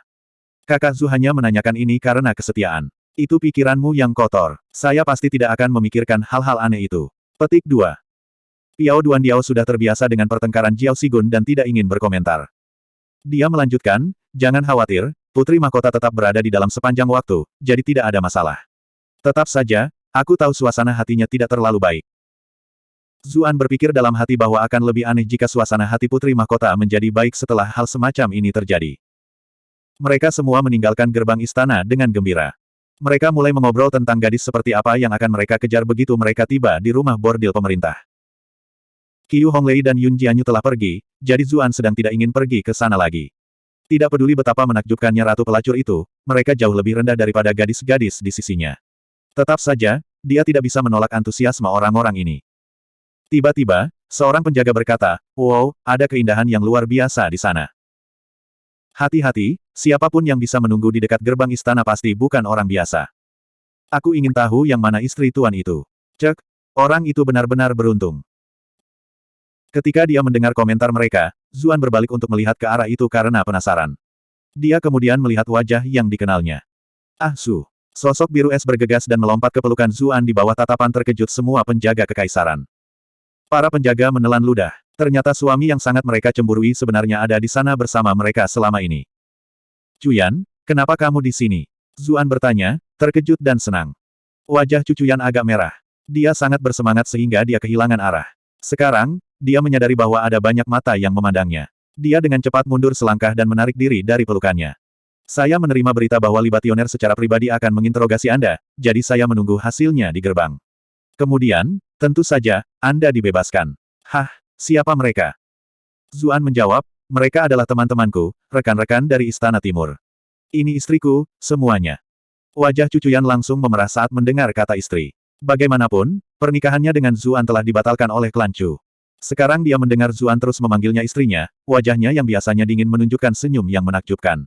Halo semuanya, bolehkah saya bertanya kemana Anda semua pergi? Petik 2.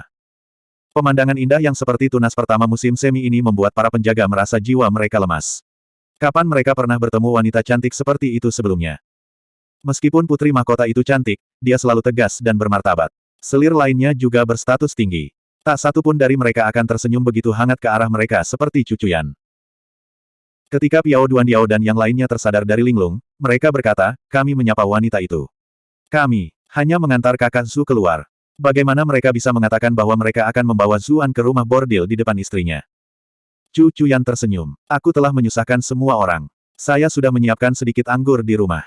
Mengapa kalian semua tidak ikut dengan kami? Tidak perlu, tidak perlu.